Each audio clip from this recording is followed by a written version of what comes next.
The pot roast bleeds juice across my mother's antique china plate as she slices it with practiced precision.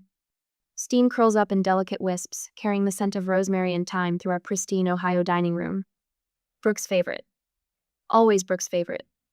I shift in the mahogany chair, my simple work slacks suddenly feeling coarse against the velvet cushion. A quick glance at my sister confirms she hasn't touched her phone in at least 30 seconds a record. Her Gucci bag slouches against the sideboard like a sleeping cat, price tag probably higher than my monthly mortgage payment. Dad clears his throat. My spine stiffens. 20 years of Sunday dinners have taught me that sound means exactly one thing. Someone's about to write a check, and someone else is about to feel very, very small. About Brooke's wellness retreat in Jackson Hole. Dad pauses, his knife scraping against fine china. The sound sets my teeth on edge. Mom's face lights up like Christmas morning. It's quite an opportunity. $12,500, but you can't put a price on investing in your future. She beams at Brooke, who manages to look both entitled and bored as she spears a baby carrot. 3 pairs of eyes swivel toward me. The air thickens with expectation. You said you'd see what you could do, Dad reminds me, his voice carrying that familiar note of assumption. The one that says, of course, I'll help, because that's what family does. That's what the responsible older sister does. I set my fork down carefully. The tines align perfectly with the floral pattern on my plate. Actually, I say, surprised by the steadiness in my voice, I bought a house. Silence drops like a stone. 3 forks freeze midair.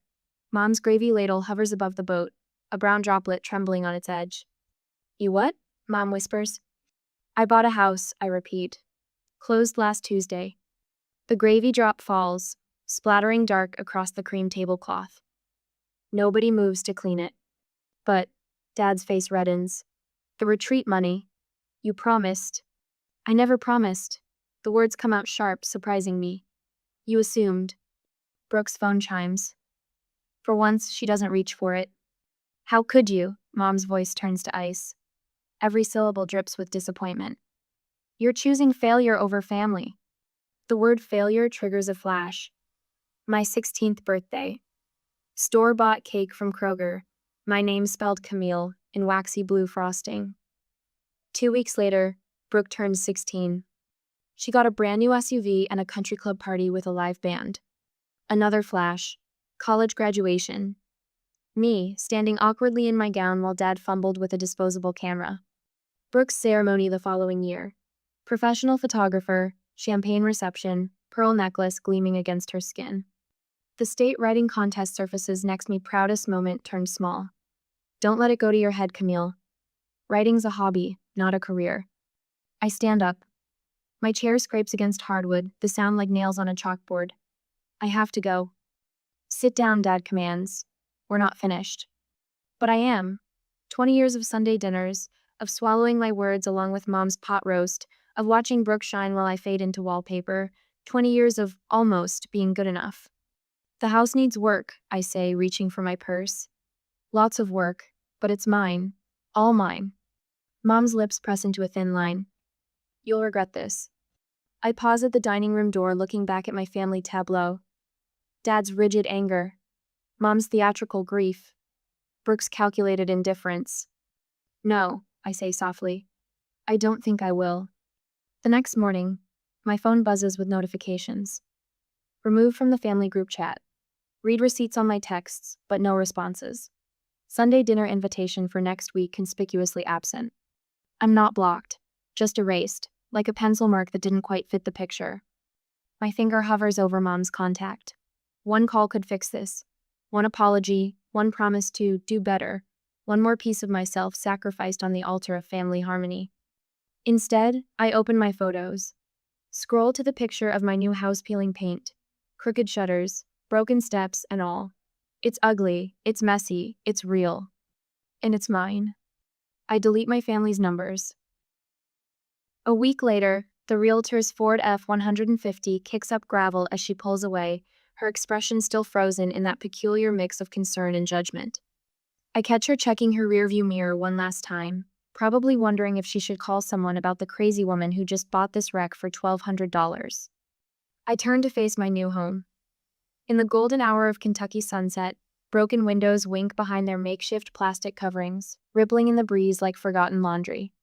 The siding, what's left of it, has weathered to the color of old cigarette ash. Above my head, a shutter hangs by a single rusted nail, creaking a lonesome song to the darkening sky. "You're sure about this?" The realtor's words echo in my head, her carefully styled silver hair practically bristling with disapproval. I'd sign the papers anyway, my signature steady despite her hovering presence. The key feels heavy in my palm, solid brass, nothing like the sleek electronic fobs at my parents' house. It takes 3 tries to work the lock, the mechanism grumbling like it's forgotten how to do its job. Inside, my footsteps echo across warped hardwood floors that haven't seen polish since Carter was president. I spread my sleeping bag in what must have been a living room, positioning my battery lantern where it catches the least amount of water stains on the ceiling. The house settles around me with unfamiliar sounds, mice scratching in the walls, a persistent drip from somewhere in the kitchen keeping time like a broken metronome. Rolling onto my side, I pull out my phone. No messages, no missed calls. The screen's glow feels harsh against the darkness, highlighting dust motes that dance through the beam like lost stars. This silence feels different from the suffocating quiet of Sunday dinners. It's emptier, yes, but somehow fuller too, like the space itself is breathing with possibility. The call comes at sunrise. I'm already awake, watching pink light creep across my makeshift bed when Aunt Jackie's number lights up my screen. "Your mother called," she says without preamble. Her voice carries the familiar rasp of her Virginia Slim's habit. "Wanted to know if I'd talk some sense into you." "And?" "Honey, you weren't invisible." Jackie's words hit like summer thunder. "You just weren't Brooke. There's a difference." My throat tightens. "I don't—" "Let me finish." Paper rustles in the background Jackie's ever-present crossword puzzle. "Remember when you were 8? Won that spelling bee? Your daddy bought Brooke a new bike that weekend because she was feeling left out. The memory surfaces like a bruise. She didn't even ride it." "Course not." "Then there was your college graduation." "Jackie. They made you drive yourself to the ceremony so they could ride with Brooke to her dance recital." Her voice hardens. "I've got 20 years of stories just like that. The pattern was there. We all saw it. Some of us just didn't have the guts to say anything." A mouse skitters behind the baseboard, making me jump. "Why tell me now?" "Because when they come back, and they will, sugar, trust me on, that I need you to remember this feeling. This moment right here, in your own house. Remember what it costs you to buy your freedom, and don't let them set the price for getting it back." After we hang up, I dig through my duffel bag for the hardware store receipt. $20 in roofing supplies, because the forecast shows rain. The clerk, a man with kind eyes and a Vietnam veteran's cap, had offered me a payment plan when he saw me counting out singles. "Most folks around here could use a little grace," he'd said. The first drops hit as I'm balancing on the ladder, hammer in hand. By the time I've got the patch secure, I'm soaked to the skin and grinning like a fool. The water runs clean here. Nothing like the expensive filtered stuff Mom insists on. It tastes like childhood summers and possibilities. A knock at the door startles me out of my roof repair victory dance. On my porch stands an elderly woman clutching a covered casserole dish, her silver hair styled in that timeless small-town beauty parlor way. "Mrs. Henderson from next door," she announces, thrusting the dish forward. "Saw you working up there. Thought you might need something that isn't from a can." The casserole smells of real butter and memories. "I'm Camille," I say, suddenly conscious of my dripping hair and muddy jeans. Her eyes crinkle. "I know, sugar. Small town. We've been watching this old place, waiting for someone brave enough to love it back to life." That evening, I sit cross-legged on my sleeping bag, eating Mrs. Henderson's casserole straight from the dish. A retired carpenter named Jim stopped by after the rain, offering to teach me basic repairs. 3 teenagers from the church youth group asked if they could help clear the yard for service hours. My phone buzzes. Another missed call from Mom. Another text from Brooke, this one just a row of question marks. I set the phone face down on the uneven floor. Outside, crickets start their evening chorus. A car passes, headlights sweeping across my plastic-covered windows like a benediction. For the first time since I can remember, I don't feel the weight of being not quite enough pressing against my chest. The house creaks, settling into its foundations. Or maybe we're both settling into something new, this strange, wonderful feeling of being exactly where we're meant to be, broken pieces and all. 2 weeks after the silence, the knock startles me awake. 3 sharp raps against weathered wood, too precise to be a branch in the wind. My phone shows 11:47 p.m. Through the peephole, designer sunglasses catch moonlight. Brooke. My stomach clenches. I open the door to cashmere and channel number 5. My sister, a pearl dropped in a mud puddle. Her Mercedes gleams obscenely on my gravel driveway. Paint job worth more than my property taxes. The retreat center flooded. Brooke's mascara bleeds artfully beneath one eye. Not enough to look messy, just enough to telegraph vulnerability. I have nowhere else to go. A practiced pause. 1 Mississippi, 2 Mississippi. Right on cue, her lower lip trembles. I count the lies in that statement like Dad taught me to count cards. The retreat center has 3 buildings. Her trust fund could book a 5-star hotel. Mom and Dad's guest room stands ready, eternal shrine to their prodigal daughter. But I step aside, because she's my sister, because it's midnight in Kentucky, because some habits die slower than others. How? Brooke surveys my living room, manicured fingers trailing along a half-stripped windowsill. Charming. The word drips condescension. I catch her phone sliding up, camera aimed at peeling wallpaper. Guest room's upstairs. I shoulder her Louis Vuitton weekender. Bathroom shared. Her perfectly plucked eyebrows arch. Shared? Welcome to authentic poverty aesthetic. The words snap out before I can stop them. Brooke's laugh tinkles like wine glasses at a country club dinner. You always were funny, Camille. Her phone appears again, this time openly documenting water stains on the ceiling. We manage 20 minutes of stilted conversation before she pleads exhaustion. I hear her fingers tapping against the screen long after she closes her door. Morning brings coffee in chipped mugs. Brooke helps load the dishwasher, photographing every domestic moment when she thinks I'm not looking. Her phone buzzes constantly. Just keeping up with messages, she says, fingers flying. Everyone's so worried about you. The emphasis on worried raises my hackles. I remember her wellness empire, built on aspirational before and afters, carefully curated vulnerability porn. I find the truth at sunrise. Brooke in my kitchen, arranging props like a stage manager, organic candles, crystal clusters, her designer yoga mat unrolled across my uneven floorboards. Her phone perches on a tripod. The caption glows. Supporting my sister's journey from corporate burnout to authentic living. Sometimes rock bottom needs a helping hand. Number, wellness number, family first number, mindful giving. The rage burns cold. I grab her phone, scroll through the camera roll, dozens of photos. Me doing dishes, unaware, my torn wallpaper, my warped floors. My renovation tools are arranged like poverty porn still lifes. What are you doing? Brooke lunges for the phone. I hold it away. Using me as content? I'm helping you. The mask slips. Calculation replaces concern. My followers love a good redemption story. Think of the exposure.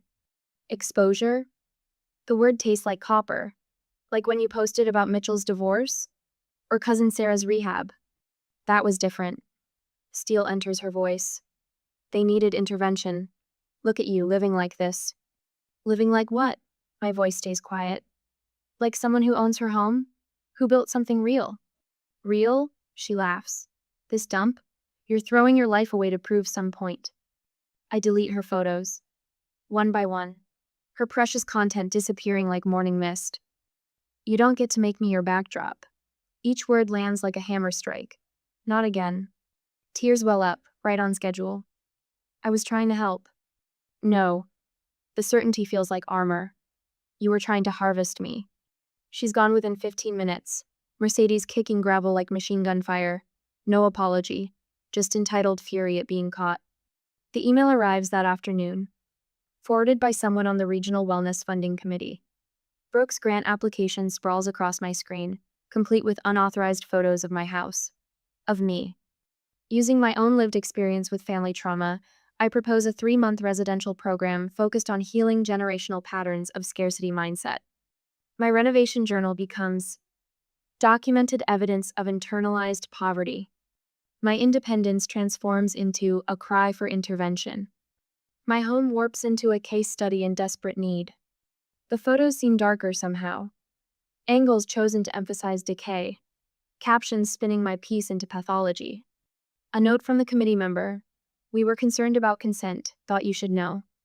I sit on my front porch, watching sunset paint my crooked walls gold. A family of wrens has nested in the broken shutter Brooke photographed. Their songs sound nothing like crying. My phone chimes. A text from Mom. "Brooke's just worried about you. Why can't you accept help?" I block the number. Inside, I light one of Brooke's abandoned candles. The flame catches my reflection in the window. I look nothing like the desperate soul she tried to sell. I look like me. That same day, my fingers were hovering over the keyboard. The committee wants facts, not feelings. Cold, hard evidence that my sister's grant application twisted my life into a redemption story. My hands shake as I type the first line. To the Regional Wellness Center Grant Committee. 3 hours and 2 pots of coffee later, I read through my statement one final time. No accusations, no bitterness. Just dates, screenshots, and a timeline that speaks louder than any emotional plea could. I press send before I can second-guess myself. The response comes faster than expected. The committee wants to meet. I wear my best work blazer to the video call, the one without any frayed threads. Behind me, the freshly painted living room wall glows soft white. Mrs. Henderson helped me choose the color. Like morning sunlight on fresh snow, she said. The committee members appear one by one in their little squares. Professional faces, reading glasses, the occasional plant or bookshelf in the background. My pulse steadies. These people don't know Brooke's perfect smile or my mother's theatrical tears. They only want the truth. I tell it. The photos in the grant application were taken without my knowledge or consent, I explain, sharing my screen to show them the timestamps. The narrative about helping a struggling sister speaks to a situation that never existed. I purchased this house as an investment, not out of desperation. I have the mortgage approval documents to prove it. A woman with silver hair leans forward. And the wellness retreats mentioned in the proposal? Fiction. The word tastes sharp on my tongue. There were no retreats, no healing circles, no transformational workshops. Just unauthorized photos of my renovation project used to secure funding. The committee takes notes, asks questions, studies the evidence. When the call ends, they thank me for my honesty. I close my laptop and walk outside to deadhead Mrs. Henderson's petunias. The repetitive motion soothes my nerves. 2 weeks later, the news breaks.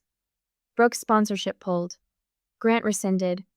The carefully constructed facade of her wellness empire shows its first crack. My phone explodes.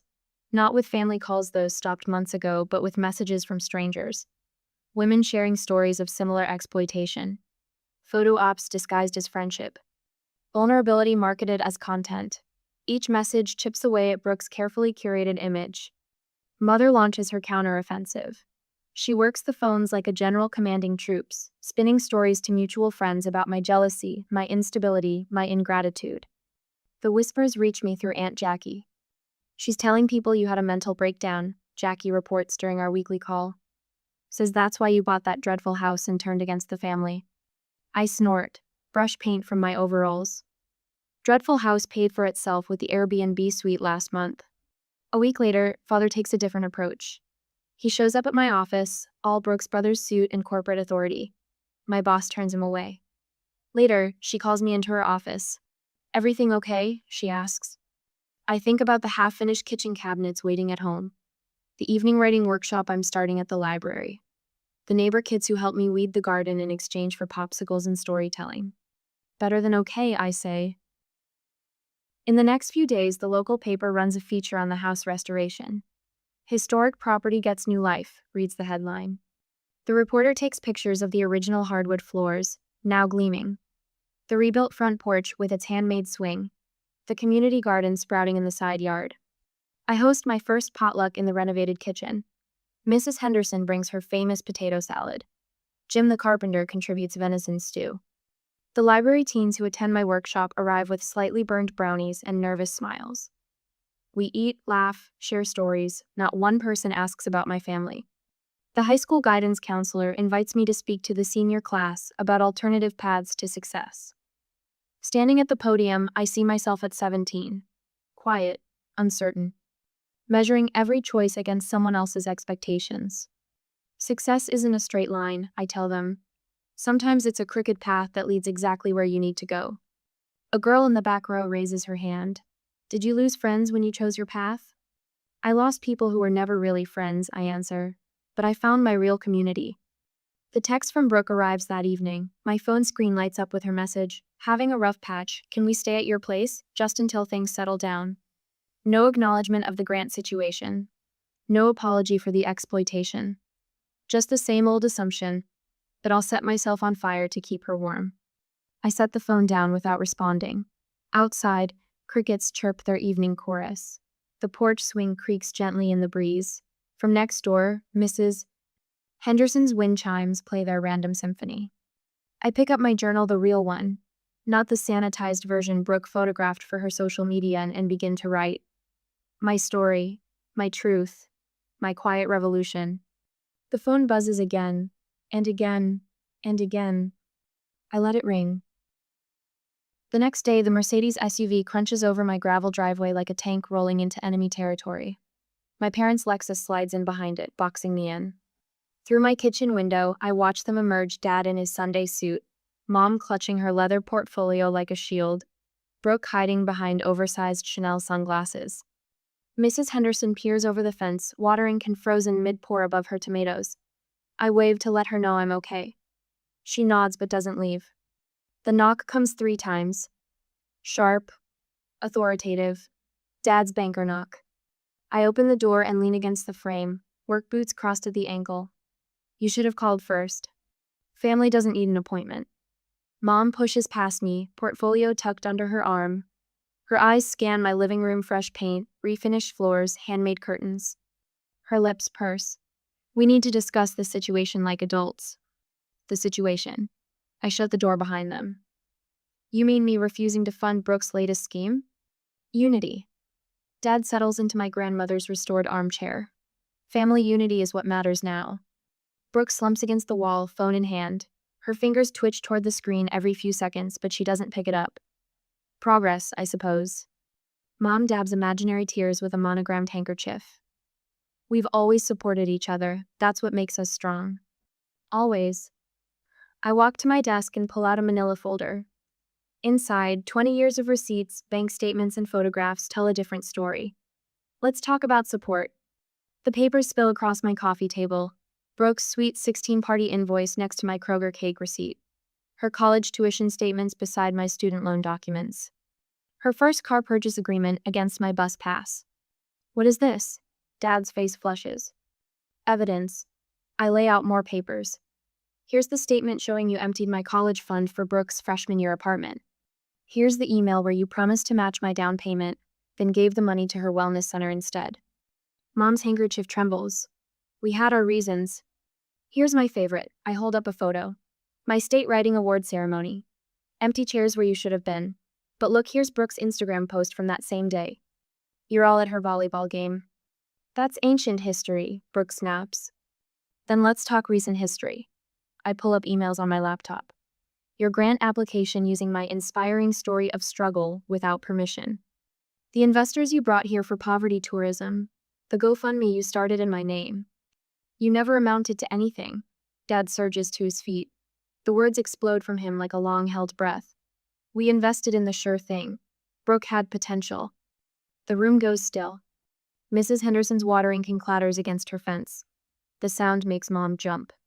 Finally, I close my laptop. The truth. Daddy didn't mean, Brooke starts. He did. I stand up. My voice stays steady. And now we all know where we stand. Where we stand, Mom's voice rises. We stand together. We're family. No, the word fills the room. We were a hierarchy. Now we're a lesson in consequences. I pull another folder from my desk. These are my terms for any future relationship. Non-negotiable. Dad reaches for the papers. His hand shakes. Weekly family therapy. I tick off the points. No financial entanglements ever again. Public acknowledgement of past behavior. Written apologies to every relative whose money you solicited using lies about my situation. This is ridiculous. Brooke pushes off the wall. We don't need therapy, we need you to stop being difficult. Your social media empire is crumbling. I face my sister. Your sponsors are running. Your followers are finding out who you really are. You don't get to call me difficult anymore. How dare you threaten us? Mom stands, portfolio clutched to her chest. It's not a threat. I open my front door. It's a boundary. Accept it or leave. Your choice. Choice? Dad's laugh comes out harsh. You're choosing failure. No. I think of my restored house, my growing business, my real friends. I'm choosing the truth. You're choosing to stay blind. They file out one by one. Mom's tears finally look real. Dad's shoulders sag with unfamiliar defeat. Brooke pauses in the doorway. I never meant, she starts. You did. I meet her eyes. We both know you did. The Mercedes and Lexus back down my driveway. Mrs. Henderson gives me a thumbs up over the fence. Inside, I gather the scattered papers. 2 decades of proof I never needed to show them. They knew. They always knew. 2 hours later, my phone buzzes. Aunt Jackie's text reads, Proud of you, honey. Come for dinner Sunday? I smile. Some family you're born to. Some family you choose. Through my window, I watch the sun set over my garden. The tomatoes need staking, the porch needs sweeping, the guest room needs painting. But the foundation? The foundation is finally solid. At the present, the late June sun warms the fresh paint on my porch railings. Mrs. Henderson's heirloom tomato plants stretch toward the sky, their cages steady in the rich Kentucky soil she helped me prepare. A year ago, this yard was a tangle of poison ivy and broken dreams. Now zinnias nod their bright heads in the breeze, and the herb garden releases clouds of basil and thyme when visitors brush past. The screen door creaks, another item on my endless fix-it list, but I'm starting to love its homey announcement of comings and goings. Sarah, one of my teen writing students, bounds down the steps with a notebook clutched to her chest. Thanks for looking at my college essay, Miss Blake. Her voice carries the same eager uncertainty I remember from my own senior year. My mom says only rich kids get into good schools, but you proved that wrong, didn't you? I smile, remembering the local newspaper feature about my unconventional path to success, pinned to the community board at Miller's Hardware.